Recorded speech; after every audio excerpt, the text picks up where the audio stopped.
सोचिए, अगर चुनाव के नतीजे आने से ठीक पहले ही ऐसा विवाद खड़ा हो जाए कि मामला सीधे सुप्रीम कोर्ट तक पहुंच जाए, तो क्या ये सिर्फ चुनाव है या फिर एक बड़ा सियासी मुकाबला है। जी हां, पश्चिम बंगाल विधानसभा चुनाव के नतीजे आने से महज कुछ ही घंटों से पहले राज्य में सियासी पारा चरम पर पहुंच चुका है। 4 मई की मतगणना से पहले तृणमूल कांग्रेस और चुनाव आयोग के बीच कानूनी जंग छिड़ गई है। टीएमसी ने सुप्रीम कोर्ट का रुख किया, जिसमें उसे बड़ी जीत भी हासिल हुई। मामला मतगणना केंद्रों पर केंद्रीय कर्मचारियों की तैनाती से जुड़ा हुआ है और अब पोलिंग बूथ के सीसीटीवी फोटोज को लेकर भी पार्टी बड़ा कदम उठाने की तैयारी में है। देखिए, यह रिपोर्ट पश्चिम बंगाल चुनाव के नतीजे आने में अब कुछ ही घंटे का वक्त ही बचा है, लेकिन उससे पहले राज्य में भयंकर बवाल मच गया है।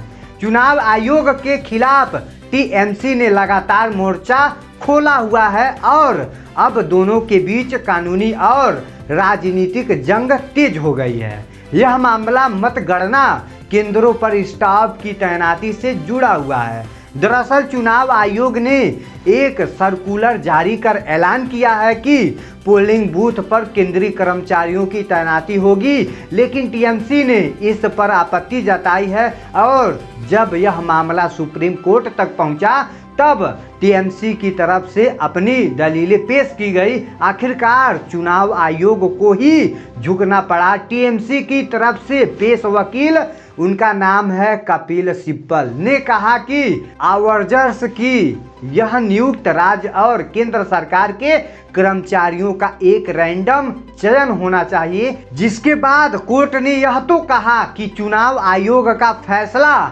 नियमों के खिलाफ नहीं है, लेकिन जस्टिस ने यह भी साफ किया, यह विकल्प खुला है कि मतगणना पर्यवेक्षक और मतगणना सहायक पर्यवेक्षक केंद्र सरकार के हो सकते हैं या राज्य सरकार के। इसलिए जब यह विकल्प खुला है तो यह हम नहीं मान सकते कि यह अधिसूचना नियमों के विपरीत है। जिस पर कपिल सिब्बल ने कहा कि चुनाव आयोग ने राज्य सरकार के किसी प्रतिनिधि को नियुक्त नहीं किया है। हम तो बस यही चाहते हैं कि चुनाव आयोग का जो सर्कुलर है वह अपने सर्कुलर का पूरी तरीके से पालन करे।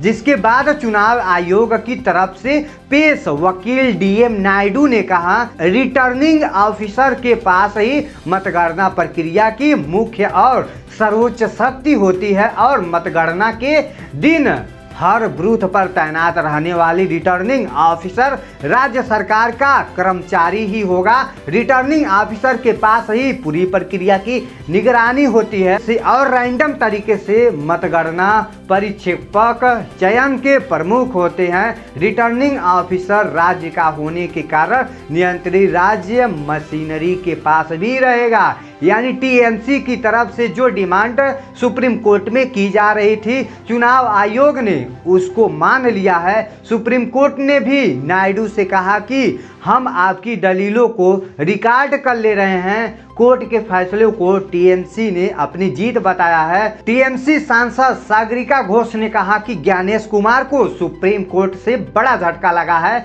यही नहीं, यह टीएमसी के लिए बहुत बड़ा झटका मतलब नहीं है, जैसे कि कुछ गोदी मीडिया रिपोर्ट से कह रहे हैं कि सुप्रीम कोर्ट ने साफ कह दिया है कि मतगणना कर्मचारियों का चयन केंद्र और राज्य दोनों के कर्मचारियों में से रैंडमली किया जाता है। जी हाँ, यह केवल केंद्रीय या सार्वजनिक क्षेत्र के उपक्रमों के कर्मचारियों तक सीमित नहीं होती है। यह चुनाव आयोग ने इसका पालन करने का वादा भी किया है। यानी फिर से स्कोर ज्ञानेश कुमार 0, टीएमसी 1 है। तो अभी यह मामला शांत भी नहीं हुआ था कि अब टीएमसी एक बार फिर सुप्रीम कोर्ट जाने की तैयारी कर रही है। इस बार उनकी मांग मतगणना से जुड़े सीसीटीवी फोटोज को लेकर के सार्वजनिक करने की है। कपिल सिब्बल ने इनकी जानकारी देते हुए कहा कि चुनाव आयोग के मौजूदा प्रावधानों के मुताबिक रिकॉर्डिंग्स 45 दिन के बाद नष्ट कर दी जाएगी। अगर मतगणना में कोई भी गड़बड़ी होती है तो 45 दिन बाद उनकी पुष्टि कैसे होगी। आने वाले दिनों में हम मतगणना से जुड़े सीसीटीवी कैमरे के फुटेज की मांग करेंगे और वह नहीं देंगे तो हम सुप्रीम कोर्ट तक जाएंगे। टीएमसी का कहना है कि अगर पूरी प्रक्रिया पारदर्शी है तो सीसीटीवी फोटोज सार्वजनिक करने में क्या दिक्कत है। भाई कर दो ना।